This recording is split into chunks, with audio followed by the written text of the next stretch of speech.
सब प्रार्थना में भाग उठो।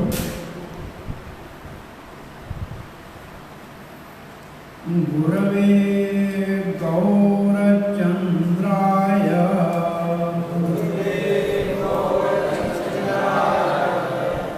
राधिकाय तदालये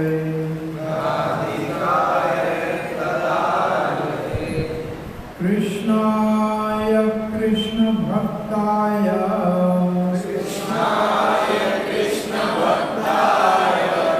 तद्भक्ताय नमो नमः। ओम नमो भगवते वासुदेवाय। ओम नमो भगवते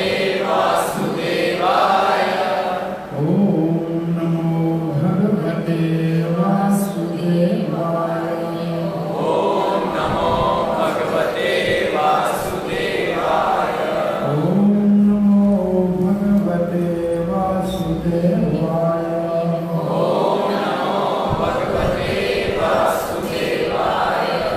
कृष्णाय वासुदेवाय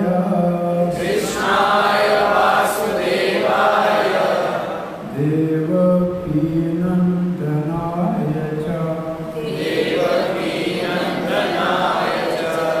नंदगोपकुमाराय गोविंदाय नमो नमः। जय श्री कृष्ण चैतन्य प्रभु नित्यानंद श्री अद्वैत गदाधर श्रीवासादि गौर भक्तवृंद हरे कृष्णा हरे कृष्णा कृष्णा कृष्णा हरे हरे हरे राम हरे राम राम हरे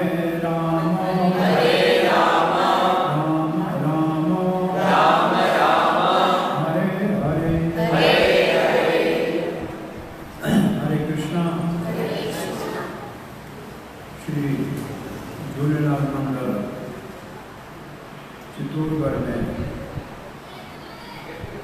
अंतर्राष्ट्रीय कृष्ण भावना अमृत संघ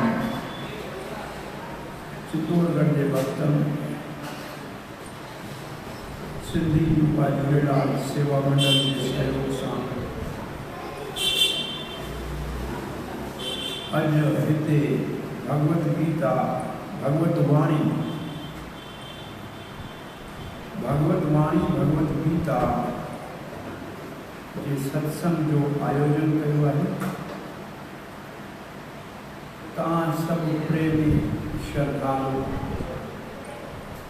जेके हिते आया आहियो उन्हनि सभिनी जो दिलि जी गहराइनि सां भली ख़ैर चई स्वागत कयूं।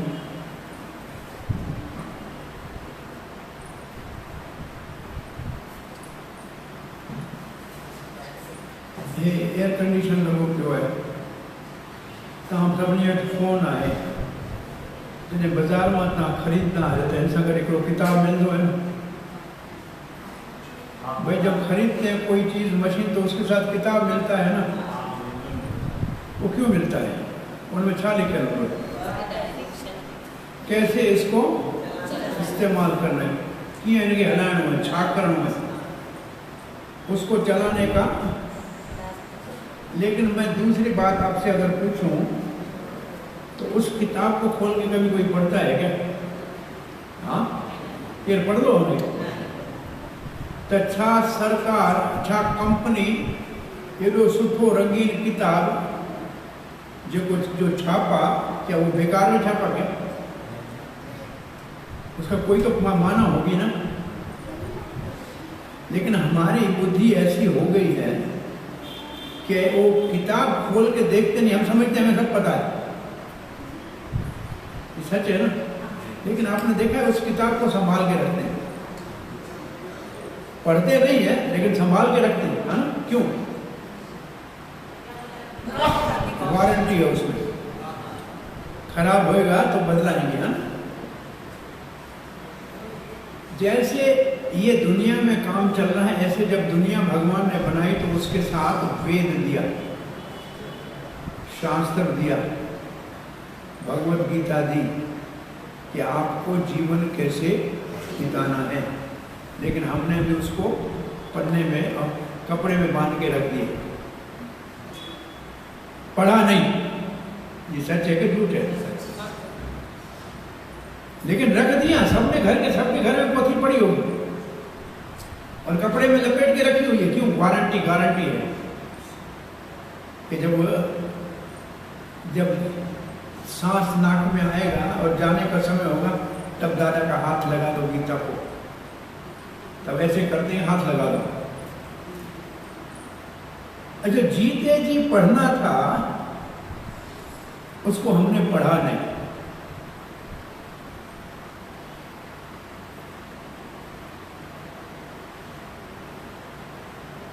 छोटा मुसलमान का बच्चा कुरान पढ़ता है बचपन में, देखा है? छोटा ईसाई के बच्चा बाइबल पढ़ता है बचपन में। ये दुर्भाग्य नहीं है कि हमारे बच्चे बचपन में गीता नहीं पढ़ते? ये दुर्भाग्य है कि नहीं है? और हम कहते हैं कि जैसे एक जमाना था, हमारी उम्र में बैठे हैं, जब स्कूल में टीका लगाने वाला आता था ना, वैक्सीन वाला, हम स्कूल से भाग जाते थे। मालूम है? एक जमाना था लगाते नहीं थे, डर लगता था, जबरदस्ती पकड़ के लगाते थे। अब हमको समझ आ गई है, बच्चा जन्म लेता है तो 6 महीने एक टीका लगा के और 9 महीने दूसरे जाते हैं कि नहीं आप यहाँ? ऐसे जैसे टीका क्यों लगाते हैं, हम पूछते हैं लोगों से, भाई आप टीका क्यों लगाते हैं? तो कहे कि भाई बच्चे को पोलियो हो जाएगा, ड्राप नहीं पिलाएंगे टांग टेढ़ी हो जाएगी। भाई सभी अपने आप ले जाते हैं कि नहीं? लाइन में खड़े होकर लगा के आते हैं कि नहीं? क्यों? भाई नहीं लगाएंगे तो टांग टेढ़ी हो जाएगी और टीबी हो जाएगी। तो जैसे ये वैक्सीनेशन जरूरी है, अब कोरोना की वैक्सीनेशन आई, सब लोग लाइन में खड़े होकर लगाने को गए ना, हर एक नंबर का इंतजार कर रहा था। क्यों? कि ये महामारी से बच जाए। तो ये दुनिया में एक माया की महामारी सदा चलती आ रही है और दिमाग हमारा खराब ना हो जाए उसके लिए कोई वैक्सीन बनी है क्या दुनिया में? ये बचपन में सत्य शास्त्र पढ़ाना ये वैक्सीन का काम करता है। जिन बच्चों को बचपन में धार्मिक शिक्षा दी जाती है वो टीके लगाने और वैक्सीन के बराबर है, बड़े होकर उनके अंदर बुरी आदतें नहीं आएगी, उसका दिमाग खराब नहीं होगा। इसकी जरूरत है कि नहीं? हमने बच्चों के लिए घर बड़े बना लिए, बड़ी स्कूल में भी दाखिल कर दिया, खर्ची और सामान भी बहुत दे दिया, लेकिन उसके संस्कार तो दिए ही नहीं उनको। उनके चरित्र के निर्माण के लिए कुछ तो उनको शिक्षा देनी चाहिए। कभी हम बाहर के मुल्कों में लोगों को बोलते हैं कि जिनकी उम्र 40 साल से ऊपर हो गई है उनको सोचना चाहिए कि हम दुनिया कैसी छोड़ के जा रहे हैं हमारे बच्चों के लिए। जब हम बच्चे थे तब कितना गुरुजी के लिए आदर होता था स्कूल में पढ़ाने वाले के लिए। अब कोई बच्चा स्कूल के टीचर की इज्जत करता है क्या? माँ बाप के, आप बच्चे थे तब माँ बाप के लिए घर में कितना काम करते थे आप लोग? जब बच्चियाँ थी तो माता जी के रसोई में काम करती थी कि नहीं करती थी? घर की सफाई आपकी बच्चियाँ आप कर रही हुई? हाँ,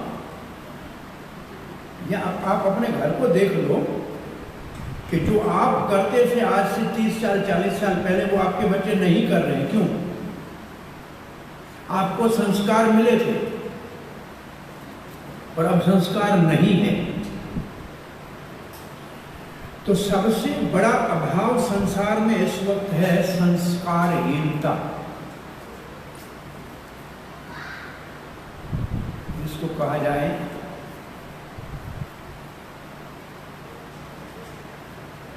मॉरलिटी का तो देवाला निकलना।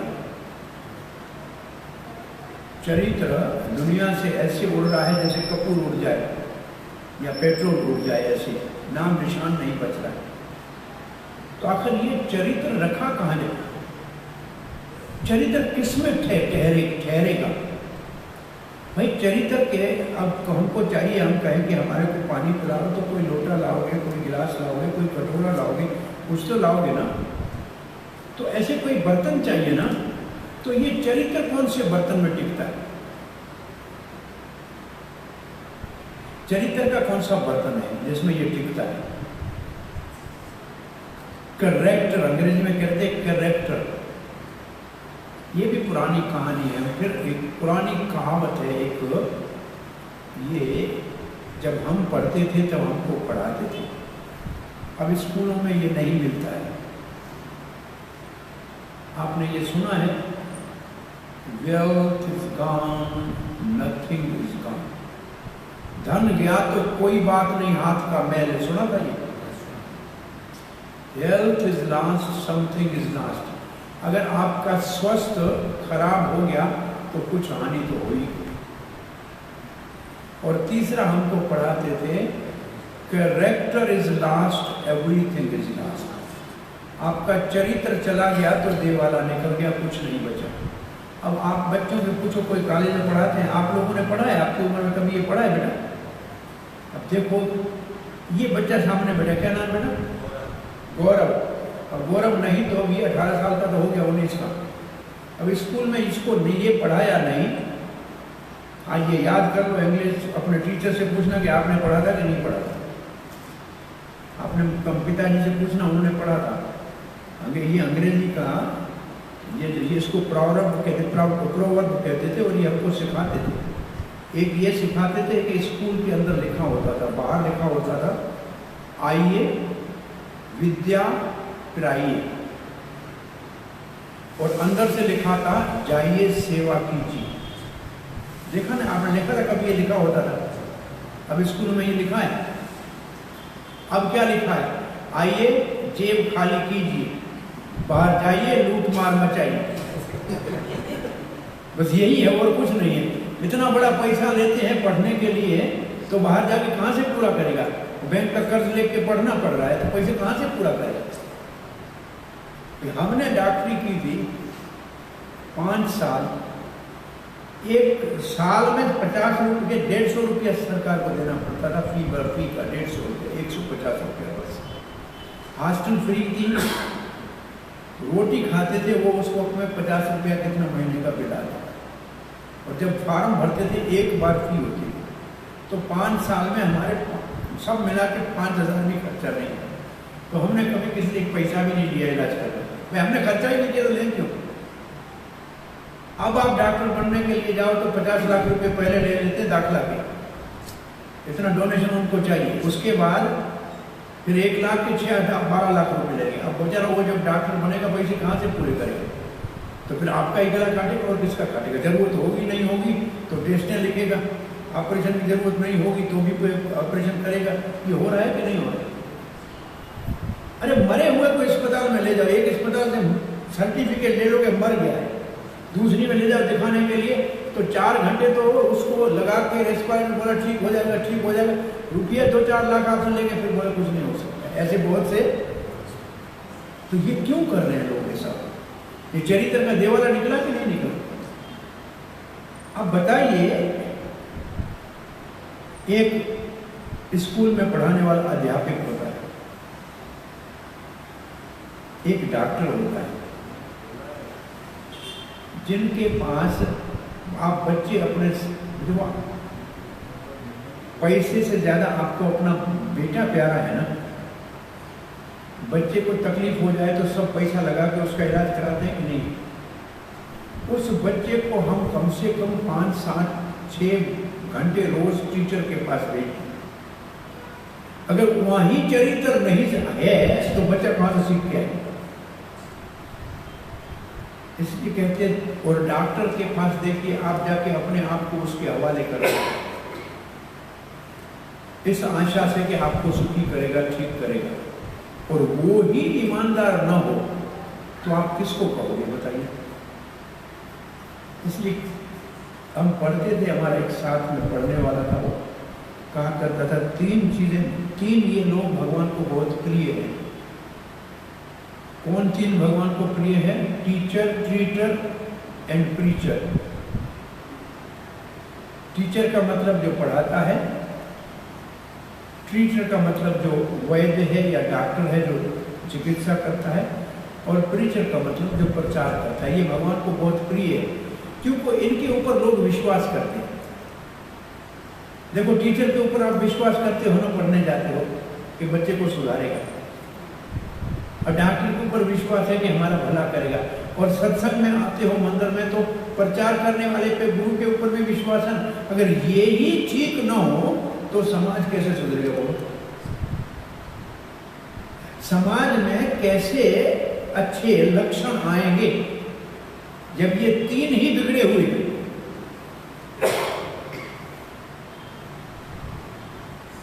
अच्छा, आखिर हम एक प्रश्न आपसे अगर पूछे कि लोगों ने ये अपना चरित्र छोड़ क्यों दिया, अच्छे गुण छोड़ क्यों दिए, क्या कारण?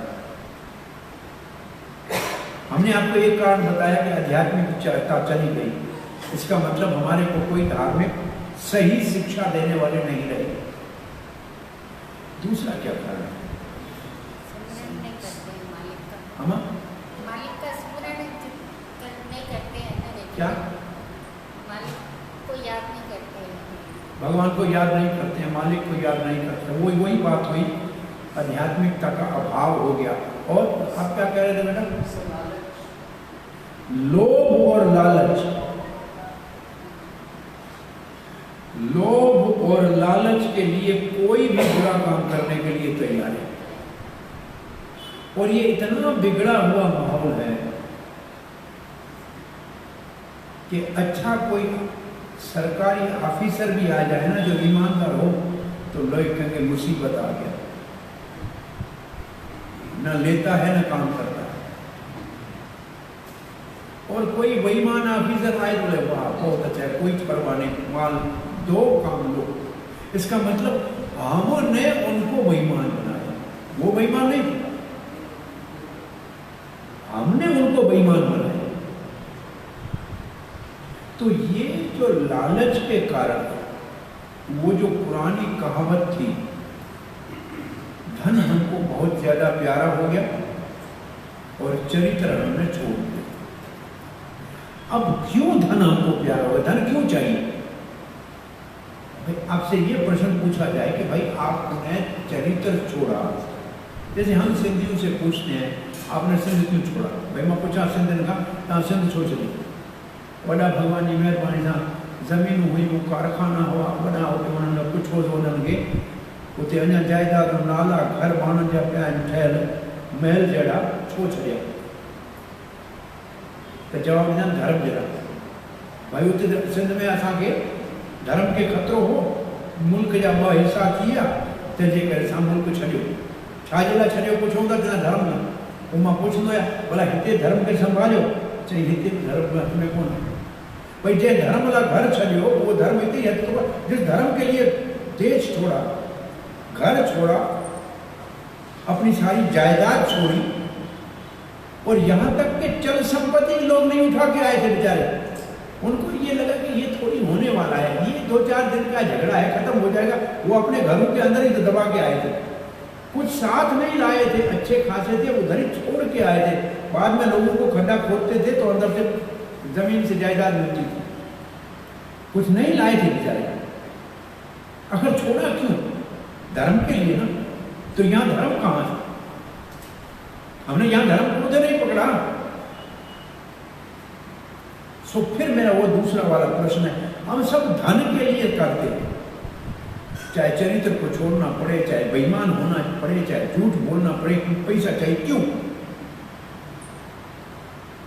अब मेरा प्रश्न ये है कि आपको धन क्यों चाहिए? हाँ जी, धन चाहिए क्योंकि हमको सुख मिलेगा। सीधा ये है कि धन मिलेगा तो सुखी हो जाएंगे। अच्छा, जिनको धन मिला है वो सुखी हुए क्या? अब दूसरा प्रश्न ये है, जिसके पास धन है वो सुखी है क्या? उनको नींद आती है क्या रात को? तो आज हमारे सत्संग के लिए जो हमने विषय लिया है वो भगवत गीता के दूसरे अध्याय का 66 श्लोक लिया है। आप लोग आगे आ जाओ बेटा। दूसरे अध्याय का 66 श्लोक लिया है, उसको कहते हैं सुख का साधन। सुख कहाँ है? अच्छा, इस श्लोक को पढ़ने से पहले मैं आपको एक उदाहरण देता हूं। आपका ये छोटा बच्चा, जैसे क्या उम्र है बेटा आपकी? नाम क्या है? क्या नाम है? निरूपम।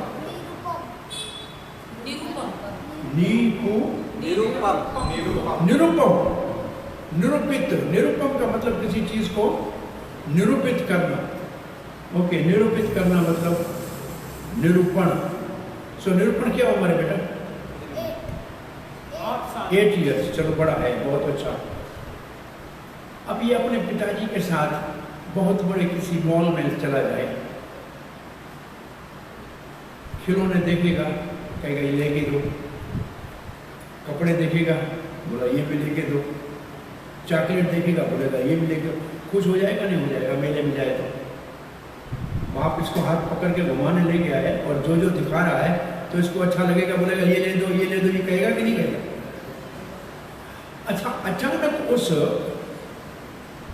मॉल में या उस मेले में अनाउंस हो कि यहाँ बम रखा हुआ है, भगदड़ मच जाए, उस बच्चे का हाथ अपने बाप के हाथ से अलग हो जाए,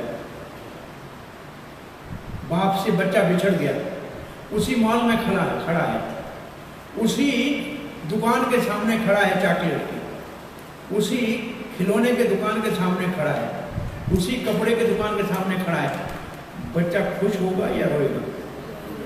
हाँ? तो अब मेरा प्रश्न ये है दूसरा कि वो सुख खिलौने में था, कपड़े में था, चॉकलेट में था या बाप के हाथ में था? ये तो आम समझ में आ रहा है कि नहीं कि सुख बाप के हाथ में है, न चॉकलेट में है, न कपड़े में है, न खिलौने में है, और ऐसे न ही सुख पैसे में है, सुख है बाप के हाथ। अब ये श्लोक, इस उदाहरण के आधार पे आप इस श्लोक का रसास्वादन कीजिए। अगर मेरे पीछे कहे तो और अच्छा लगेगा।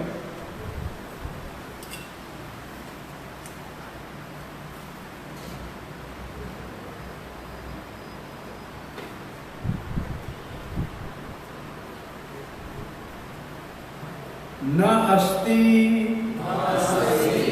बुद्धे अयुक्तस्य न चायुक्तस्य भावना न चाभाव्यन्तः शांति अशांतस्य कुतः सुखम्। अब ये श्लोक भगवान श्री कृष्ण कह रहे हैं। इस श्लोक का अर्थ बताऊं इससे पहले वाला श्लोक बता देता हूं। प्रसादे सर्व दुखानां हानिरस्य उपजायते प्रसन्न चेतसो हे आशो बुद्धि पर्यतिष्ठति। प्रसादे सर्व दुखानां, सारे दुख नाश होंगे कृपा से। प्रसाद का मतलब होता है कृपा। भगवान की कृपा से सब दुख शांत हो जाएंगे। प्रसादे सर्व दुखानां हानिरस्य उपजायते, जो उससे हानि होती है, हानि ही समाप्त हो जाते हैं। कब? प्रसन्न चेतसा, जब हमारा चित्त प्रसन्न है। इसका अर्थ है कि दुख हमारे को कहाँ महसूस होता है? दुख का अनुभव कहाँ होता है? मन में। दुख का अनुभव होता है चित्त में। सो चित्त अगर प्रसन्न होगा, प्रसन्न चित्तस्य आशो, अगर चित्त प्रसन्न होगा तो बुद्धि बड़ी स्थिर हो जाएगी। इसका मतलब जो भगवान से जुड़ा हुआ है, भगवान की कृपा जिसको मिल रही है, उसके लिए संसार के सारे ताप बस समाप्त हो गए, दुख खत्म हो गए, अब उसका नाम निशान नहीं रहा। ऐसा प्रशांत मन वाला अपनी बुद्धि को भगवान में लगा सकेगा। अब ये श्लोक दूसरा क्या कह रहा है? नास्ति बुद्धि अयुक्तस्य, जिसकी बुद्धि भगवान से जुड़ी हुई नहीं है। युक्त का मतलब है जुड़ना, अयुक्त का मतलब जुड़ी हुई नहीं है। इसका मतलब जिसने भगवान का हाथ नहीं पकड़ा।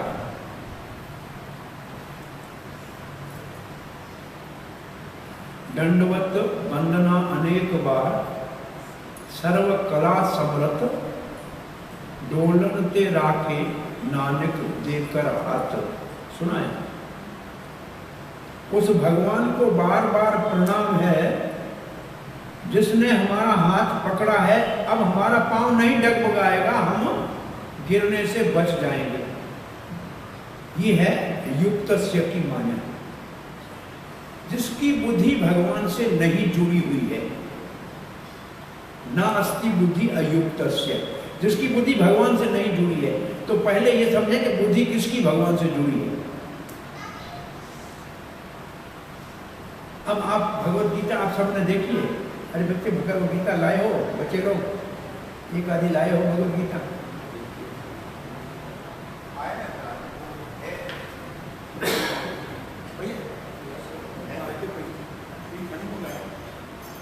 पंडित जी के पास है, दुबे जी के पास है।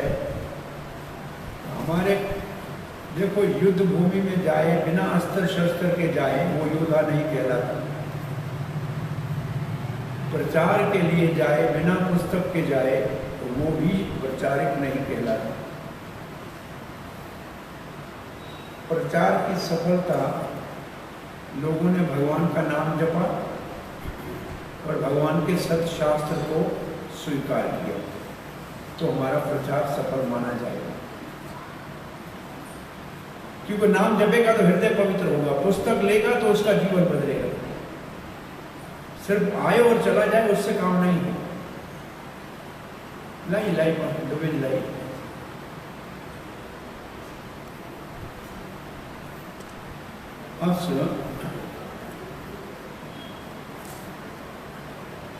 श्री पंचरतन गीता, ये गीता पंच श्रीमद् भगवद गीता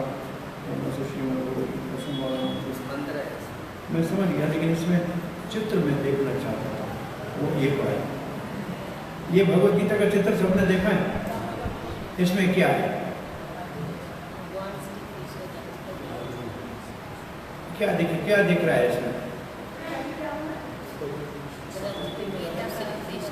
एक रथ दिख रहा है और रथ के ऊपर दो व्यक्ति बैठे हैं, आगे घोड़े हैं, एक व्यक्ति पीछे बैठा है, वो है अर्जुन, और एक व्यक्ति आगे बैठा है, वो है कृष्ण। देखा? और कृष्ण के हाथ में है लगाम और घोड़े हैं आगे। ये सबको चित्र सबने देखा हुआ है ना? युक्तस्य बुद्धि का मतलब है अपनी बुद्धि में भगवान को बिठाना। अब अर्जुन ने कृष्ण को कहाँ बिठाया? सारथी की जगह पे। ये हमारा शरीर है ना, ये एक रथ है, ये गाड़ी है।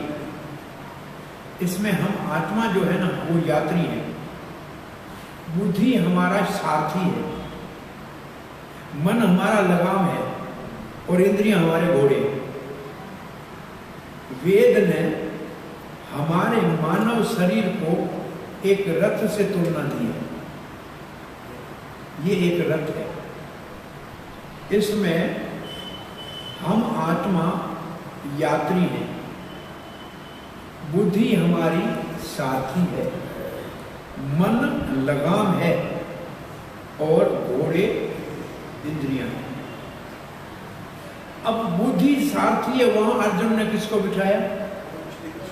कृष्ण को। इसको बोलते हैं बुद्धि युक्तस्य। बुद्धि जुड़ी हुई है भगवान से, मतलब भगवान को बुद्धि में बिठाया। और यही गीता में भगवान कहते हैं आपकी बुद्धि मेरा निवास स्थान बनाओ, मैं एव बुद्धिम निवेशय, बुद्धि में मुझे निवास कराओ। ये भगवान का भगवत गीता में हमसे मांगते हैं, बुद्धि में मुझे बिठाओ। क्योंकि निर्णय बुद्धि करती है कि सही क्या है गलत क्या है। आप नहीं कर पाएंगे निर्णय, इसलिए भगवान कहते हैं मुझे बिठा दो, मैं आपको बताऊंगा सही क्या है गलत क्या है। तो ये है युक्तस्य की परिभाषा कि भगवान से हम कैसे जुड़ेंगे? बुद्धि में भगवान को बिठाएंगे। तो क्या होगा? तो होगा, दूसरी लाइन बता रही है, नचा युक्तस्य भावना। अगर हम भगवान बुद्धि में भगवान को नहीं बिठाएंगे तो हमारा मन एकाग्र नहीं होगा। अब अगर भगवान सारथी नहीं है तो लगाम कौन संभालेगा? लगाम नहीं संभालेंगे तो घोड़े उधर उधर भटक जाएंगे। तो भगवान से जुड़ेंगे तो भगवान आपके मन को सही रास्ते पे चलाएगा। तब क्या होगा? नचा भाव्यंत शांति। अगर आपका मन सही रास्ते पे एकाग्र नहीं है तो आप शांत नहीं होंगे। मन अगर एक जगह टिका हुआ नहीं है तो शांति नहीं होगी, और जिसको शांति नहीं है उसके पास सुख नहीं होगा। अशांतस्य कुतः सुखम। जिसके पास शांति नहीं है उसके पास सुख कहां से आएगा? इसका मतलब शांति कहां से? शांति मन से होती है। शांति कहां होती है? मन में होती है। और जिसका मन शांत है वही सुख है, वही सुखी है। और जिसका मन शांत नहीं है वो दुखी है। तो मन किसका शांत है? जिसकी बुद्धि भगवान से जुड़ी हुई है। और जिसकी बुद्धि भगवान से जुड़ी हुई है उसका मन शांत है, और जिसका मन शांत है वो सुखी है। अब ये साधन है सुखी होने का। बाहर सुख नहीं है, आपका मन भी आपके अंदर है, आपकी बुद्धि भी आपके अंदर है, और इसी को अंतःकरण कहते हैं। मन बुद्धि ये जो हमारे अंदर के इंद्रियां हैं इसको अंतःकरण कहते हैं। इसको कहते हैं अंतःकरण को शुद्ध करो। अब अंतःकरण को शुद्ध कैसे करेंगे? मन पवित्र हरि नाम लिए। मन पवित्र करने का और कोई रास्ता नहीं है, भगवान का नाम ही मन पवित्र करने का रास्ता है। और मंत्र का मतलब ये मन को तारने वाला। जो मन हमको संसार में डुबा रहा है उस संशय तारने के लिए हमको मंत्र की जरूरत है। तो मन पवित्र हरि नाम लिए, हरि नाम के मंत्र का उच्चारण करने से मन शांत हो। बुद्धि में भगवान को कैसे बिठाएं? बुद्धि में भगवान को कैसे बिठाएं? जो भगवान श्री कृष्ण अर्जुन के साथी बने थे और उसको बहुत बड़े संकट से महाभारत में विजयी बनाया था, वो श्री कृष्ण आज भी हम सबके साथी बनने को तैयार है। कहीं गए नहीं, आज भी हमारे साथी बनने को तैयार है। और कली काल में तो और आसान है, बहुत सरल कर दिया है भगवान ने साधन। आइए मैं आपका सारथी बनने को तैयार हूं। कृष्ण कहते हैं आप सिर्फ एक काम कीजिए। क्या काम करें भगवान? ना आप मेरे को पुकारिए, मेरे को याद कीजिए, मेरा नाम लीजिए और मैं आपकी सारी समस्याओं को सुलझा दूंगा। मैंने जैसे अर्जुन की सारी समस्याओं को सुलझा दी, मैंने द्रौपदी के लज्जा को बचा लिया। जो सभा के अंदर निर्लज करने के लिए दुष्ट दुशासन साड़ी खींच रहा था, उसकी मैंने लज्जा बचाई। आपको भी इस कलिकाल में आपकी लज्जा को बचाना है या आपकी समस्याओं से आपको सुरक्षित रहना है, तो मैं आज भी तैयार हूं। द्रौपदी ने भी मुझे पुकारा, अर्जुन भी मेरे पास मुझे लेने के लिए आया था। आप भी मुझे पुकारो, आप भी मेरे पास आओ। बहुत से लोग कहते हैं भगवान कहाँ है? भगवान होता तो हम थोड़ी दुखी होते। हम उनसे पूछते हैं कि तुम भगवान के पास गए कब? एक हजाम था, उसके बाद कोई आदमी बाल बनाने गया, तो बातें करते हुए हजाम कह रहा है, अरे भाई कोई भगवान नहीं है दुनिया में, भगवान होता तो हमको कितना दुखी किया है, देखो ऐसे काम करना पड़ रहा है, कुछ लोग बहुत बड़ा सुख भोग रहे हैं, भगवान दुनिया में है ही नहीं। तो जिसकी दाढ़ी हो रही थी वो बेचारा चुप करके सुन रहा था, वो तो बहुत बड़ा साधु व्यक्ति का भक्त आदमी था। बोला इससे अभी बहस करना तो बेकार है, इसको कहो ऐसे नहीं ऐसे होगा ऐसे, तो नहीं सुनेगा।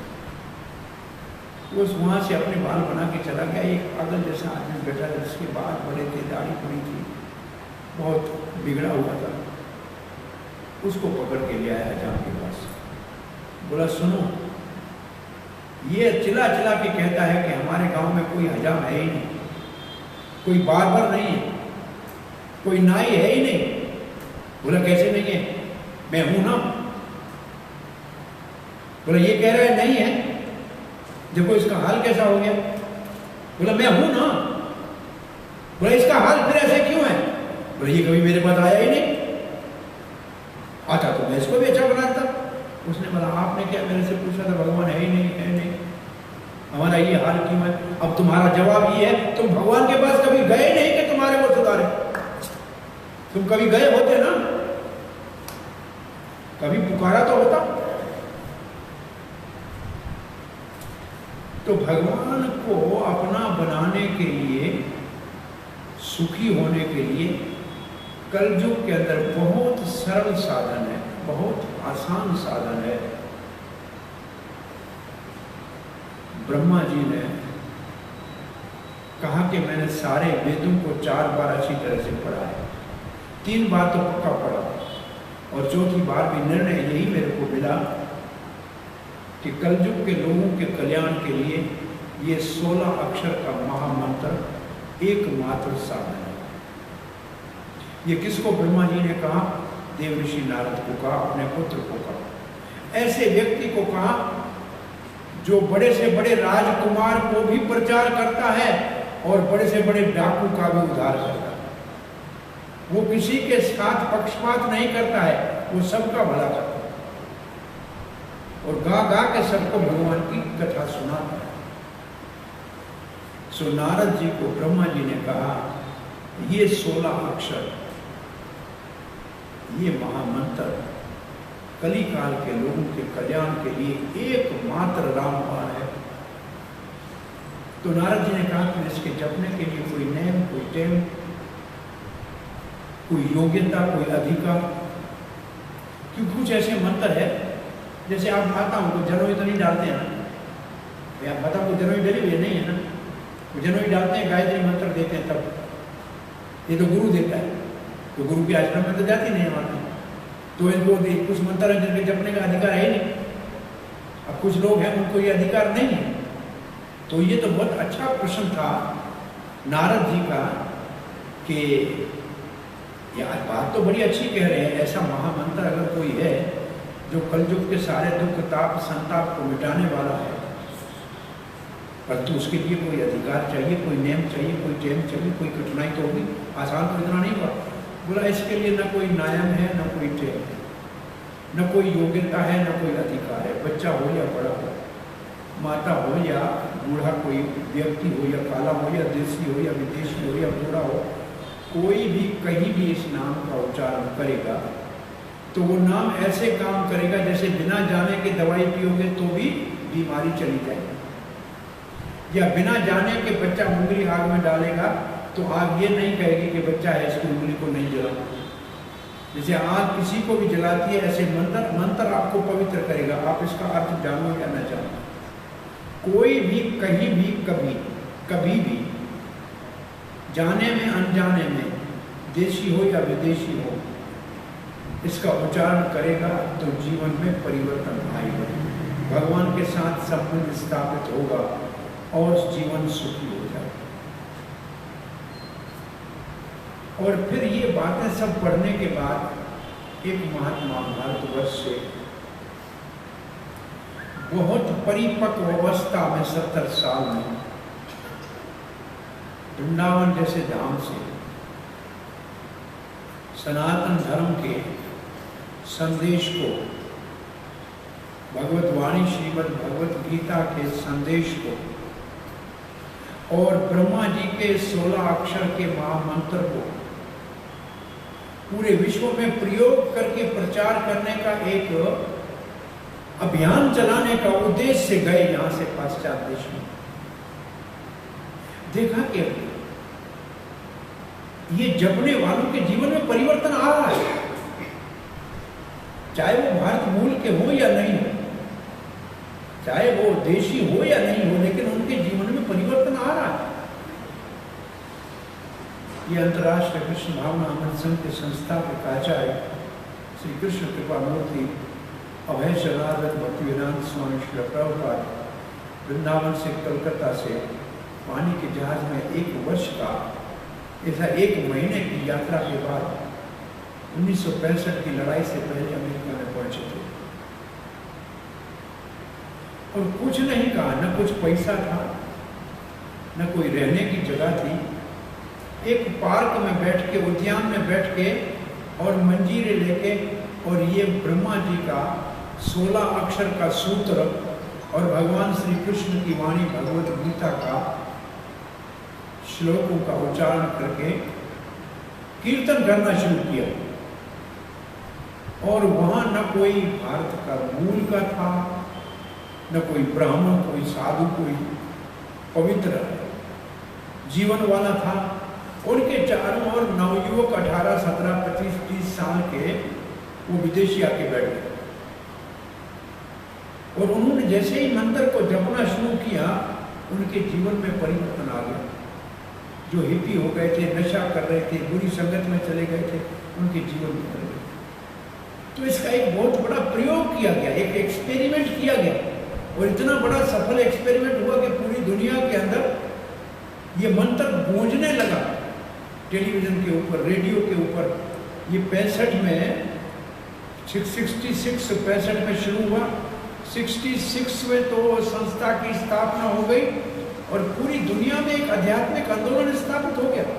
और भारत मूल के लोग जो पाश्चात्य देशों में रहे थे, जो अपने आप को गुलाम समझ रहे थे, उनको बड़ा गौरव होने लगा कि अरे ये गोरे लोग ये हमारे वैदिक मंत्रों का उच्चारण कर रहे हैं, ये लोग धोती पहन रहे हैं, ये लोग चोटी रख रहे हैं, लोग तिलक लगा रहे हैं। इसका मतलब हमारे पूर्वज जो करते थे वो बहुत महान था। हमने मूर्खता से इन अंग्रेजों का नकल करके उन जैसा बनने का प्रयास किया, तो उनको बहुत गौरव होने लगा।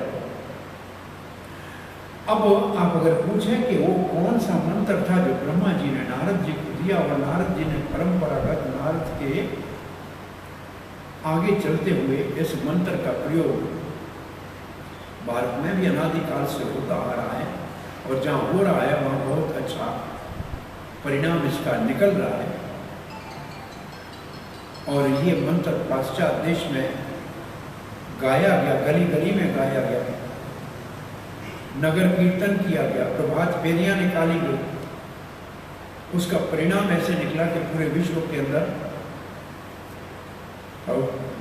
प्रभुपाद जी महाराज ने एक बार भारत में कहा था कि मैं अकेला 70 साल का वृद्ध व्यक्ति इस भारत के सनातन संदेश को लेकर पश्चात देश में गया।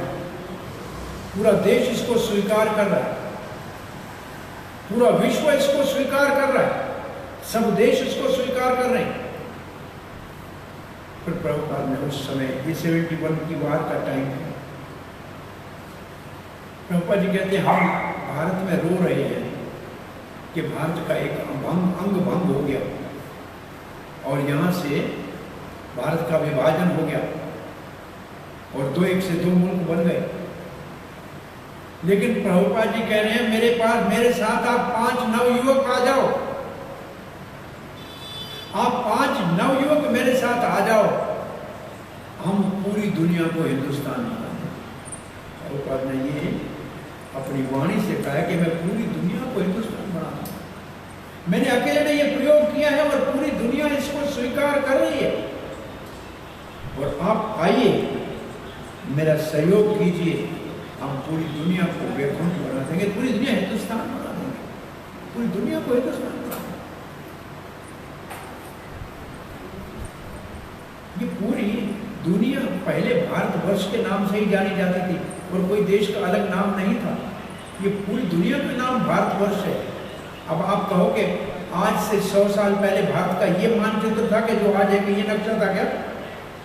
ये बर्मा भी तो भारत में था, नेपाल भी तो भारत में था, ये सिंगापुर भी भारत में था। ये सिंगापुर सिंगापुर कहते हैं। सिंह वहां देखा कि शेर गाय के साथ खड़ी है, तो महाराज वहां ये सब, ये पूरे देश 5 देश, इनको श्री क्षेत्र कहा जाता था। ये थाईलैंड, ये फिलीपीन, मलेशिया, इंडोनेशिया, ये पूरे का पूरा भारत था। तो भारत इतना छोटा नहीं था। वह कृष्णकालीन भारत कितना बड़ा था। बगदाद से जो नकुल और सहदेव का मामा शल्य है, बगदाद से आया था। इराक उसकी राजधानी थी, इराक से आया था। ये सारा ही क्षेत्र जो है कुरुक्षेत्र के समय में महाभारत के समय में भारत था। वो भगदत्त महाराज चाइना से आया था। ये चाइना भी कोई अलग देश नहीं था, भारत का हिस्सा था। ये तो महाकालीन, ये महाभारत कालीन भारत की बात कर रहा हूं। श्री रामचंद्र के समय में प्रभुपाद ने कहा कि साउथ अमेरिका का तक नीचे से टनेल थी और वहां तक। अभी भी हम रशिया में जाते हैं तो अन्नपूर्णा नाम है एक जगह का। अभी अन्नपूर्णा तो भारतीय नाम है। और एक जगह हम गए, बाकू में गए। बाकू अजरबैजान की राजधानी है बाकू। तो वहां सूर्य खानी मंदिर है, उसके बाद पत्थर में लिखा है ओम नमो, संस्कृत में पूरे मंत्र लिखे हुए और अंदर में तिलक लगाए हुए, और कुछ एक मूर्तियां बना के रखी है कि पहले लोग आते थे यहाँ साधना करने। ये मुस्लिम देश है, पहले लोग वहां से यहाँ से वहां जाते थे। ये पूरा भारत था, कोई भारत इतना छोटा नहीं था। हमने संस्कार और संस्कृति छोड़ दिए। आज आप दुनिया में कहीं भी जाओ, आपको इस्कॉन का मंदिर मिलेगा और आपके पुस्तक भगवद गीता और भारत की संस्कृति के सत्य शास्त्र आपको हर भाषा में दुनिया में मिलेंगे। कितना बड़ा एक क्रांति हुई है, कि वो इंकलाब है, कितना बड़ा दुनिया में एक रिवॉल्यूशन लाया गया है स्पिरिचुअल। तो भारतवासी अभी भी संगठित होके पहले स्वयं अपने जीवन को, ये चैतन्य महाप्रभु का एक आदेश है, भारत भूमि ते हैला मनुष्य जन्म जात। अगर आपका भारत भूमि पे मनुष्य जन्म हुआ है, जन्म सार्थक करी कर परोपकार। पहले अपने जन्म को सार्थक करो, फिर परोपकार करो। इसका मतलब है पहले स्वयं भगवान को समझो और फिर दूसरों को भगवान दो तो उसका उपकार हो। जैसे परमार्थ कहते हैं, परम मतलब भगवान, परम भगवान है, उसके अर्थ काम करो और लोगों को जो दुखी है उसको सुखी बनाओ।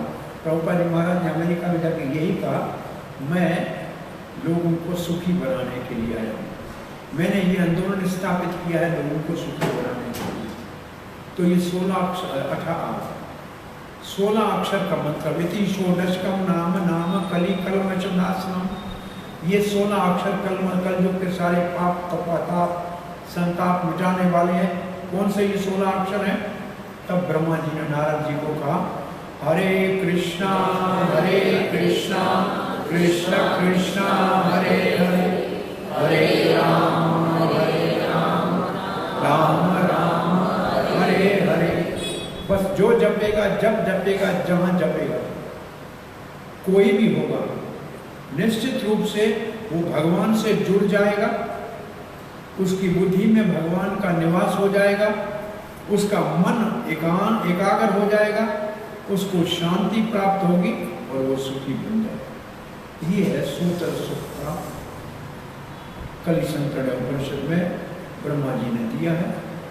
आप चित्तौड़गढ़ में विशेष रूप से सिंधी समाज के नवयुवक झूलेलाल सेवा मंडली वालों का हम धन्यवाद करके आभार प्रकट करते हैं कि सनातन वैदिक धर्म के शिक्षा के लिए आज ये सेवा का अवसर कृष्ण भावना मिशन के भक्तों के माध्यम से हमको दिया और आपका बहुत बहुत धन्यवाद। किसी का कोई प्रश्न जिज्ञासा है तो आप पूछ सकते हैं।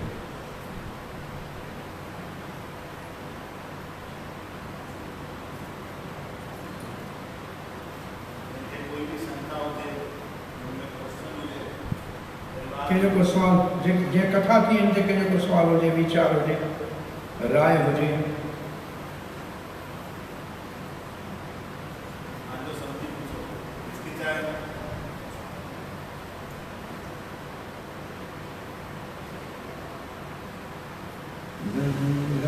व्यक्ते योगम प्रोक्तम हम अव्ययम दस्मान्मन्वय प्रहारोक्षवाक्य होगी। हरे कृष्ण। कोई सवाल नहीं? No question. Thank you very much, धन्यवाद आपका। अब आपके हमको हमारे हाथ जोड़कर आपको प्रार्थना है, ये महामंत्र भगवान के साथ संबंध स्थापित करने के आप जपने का नियम बना के अपने जीवन को सफल बनाइए और सुखी हो जाइए। हरे कृष्ण।